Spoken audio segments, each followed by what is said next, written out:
வணக்கம் நண்பா. நமக்கு எப்பெல்லாம் வேர்க்குதோ அப்போ ஃபேனை பற்றி தான் யோசிப்போம். இப்படி நம்ம அன்றாட வாழ்க்கையில் யூஸ் ஆகிற ஃபேனுங்கிறது எப்படி ஒர்க் ஆகுதுங்கிற டீட்டெயில்ஸையும், ஃபேனில் இருந்து எப்படி குளிர்ந்த காற்று நமக்கு கிடைக்குதுங்கிறதையும் இந்த வீடியோவில் பார்க்க போகிறோம். இந்த சேனல் பிடிச்சிருந்தேன்னா கீழே இருக்க சப்ஸ்கிரைப் பட்டன் பெல் ஐக்கானை கிளிக் பண்ணுங்கள். அடுத்தடுத்த வீடியோஸ் உங்களை வந்து சேரும். பொதுவாகவே இந்த மின்விசிறிங்கிறது நம்மளோட அன்றாட வாழ்க்கையில் மிகவும் முக்கியமான பங்கு வகிக்குது. இந்த ஃபேனுங்கிறது எலக்ட்ரோமேக்னெட்டிக் இண்டக்ஷனுங்கிற ஒரு பிரின்சிபலில் தான் ஒர்க் ஆகிக்கிட்டு இருக்கு. இந்த ஃபேனில் இருக்கிற முக்கியமான பார்ட்ஸு ஸ்டேட்டார், ரோட்டார் மற்றும் கெப்பாசிட்டர் தான். ஸ்டேட்டாருங்கிறது என்னன்னா ஒரு மூவ் ஆகாத பார்ட், அதாவது ஒரு காப்பர் வைண்டிங்கால் ஆனது தான் நம்ம ஸ்டேட்டார்னு சொல்கிறோம். ரோட்டாருங்கிறது ஒரு பெர்மனன்ட் மேக்னெட்டாலான ஒரு டிஸ்க் மாதிரியான பொருள். மேலும் கெப்பாசிட்டருங்கிறது இந்த ஸ்டேட்டாரில் இருக்கிற காப்பர் காயிலில் பவர் சப்ளை கொடுக்கறதுக்கு யூஸ் ஆகுது.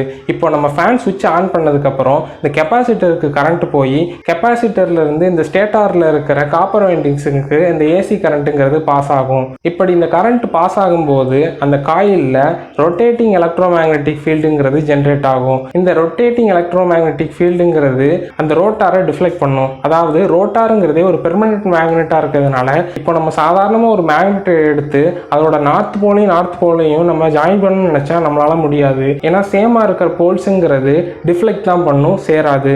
ஆனால் நார்த்தும் சவுத் போல்ஸுங்கிறது அட்ராக்ட் ஆகும். இந்த ஸ்டேட்டாரில் உருவாகிருக்கிற ரொட்டேட்டிங் எலக்ட்ரோமேக்னெட்டிக் ஃபீல்டுங்கிறது நார்த் சவுத் போல்ஸை உருவாக்கும். இதனால் அந்த ரோட்டாரில் இருக்கிற பெர்மனன்ட் மேக்னெட்டுங்கிறது டிஃப்ளெக்ட் ஆகிறதுனால அந்த ரோட்டாருங்கிறது சுத்த ஆரம்பிக்குது. இப்படி தான் இந்த ஃபேனுங்கிறது ஒர்க் ஆகுது. இப்போ குளிர்ந்த காற்று எப்படி ஃபேன்ல இருந்து கிடைக்குதுன்னு பார்க்கலாம். பொதுவாகவே நம்ம ரூமில் இருக்கிற காற்றில் ரெண்டு விதமான காற்று இருக்கும். ஒன்று குளிர்ந்த காற்று, இன்னொன்று வெப்பமான காற்று. இப்போ நம்ம ஃபேனை ஆன் பண்ணும்போது கீழே இருக்கிற குளிர்ந்த காற்று எடை அதிகமாக இருக்கும். ஆனால் வெப்பமான காற்றோட எடைங்கிறது குறைவாக இருக்கிறதுனால ஃபேன் சுத்தும் போது இந்த வெப்பமான காற்றுங்கிறது ஃபேனை நோக்கி போகும். இந்த குளிர்ந்த காற்றுங்கிறது எடை அதிகமாக இருக்கிறதுனால ஃபேனோட சென்டர் பார்ட்டில் சேர்ந்து கீழ் நோக்கி வரும். இதனால இந்த குளிர்ந்த காற்றுங்கிறது நம்ம மேலே படுறதுனால இதனால நமக்கு ஒரு குளிர்ச்சியான ஃபீலிங்கிறது கிடைக்குது. மேலும் மேலே போன வெப்பமான காற்றுங்கிறத இந்த ஃபேனுங்கிறது திருப்பி சர்க்குலேட் பண்ணி கீழே அனுப்பும். இதன் மூலியமா இந்த வெப்பமான காற்றும் கொஞ்ச நேரத்தில் குளிர்ச்சி அடைஞ்சிரும். இந்த ப்ராசஸ்ங்கிறது ரிப்பீட் ஆகிறதுனால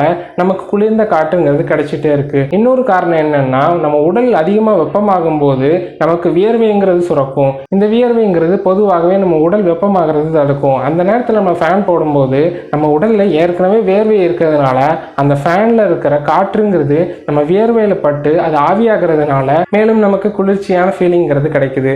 ஒரு இன்ட்ரெஸ்டிங்கான ஃபேக்ட் என்னன்னா, நம்ம வீட்டில் இருக்க சீலிங் ஃபேன் எல்லாமே ஆன்டி கிளாக் வைஸாக தான் சுத்தும். நம்ம யூஸ் பண்ற டேபிள் ஃபேனுங்கிறது கிளாக் வைஸா சுத்தும். இது எதற்காகன்னா, டேபிள் ஃபேன்ல ரோட்டாருங்கிற பார்ட் சுத்துது. அதாவது ரோட்டார்ல தான் இந்த பிளேடை அட்டாச் பண்ணியிருப்பாங்க.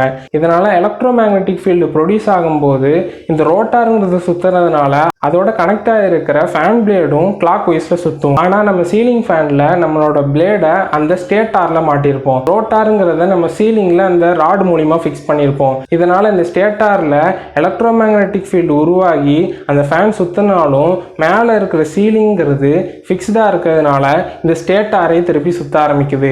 இதனால தான் நமக்கு சீலிங் ஃபேனுங்கிறது ஒரு ஆன்டி கிளாக் வைஸ் டைரக்ஷனில் சுற்றுது. ஸோ இதே மாதிரி இன்ட்ரெஸ்டிங்கான சயின்ஸ் இன்ஃபர்மேஷன் நம்ம சேனலில் 100க்கும் மேற்பட்டது இருக்குது. அதையும் பார்த்து சேனலுக்கு சப்போர்ட் பண்ணுங்கள். நன்றி, வணக்கம்.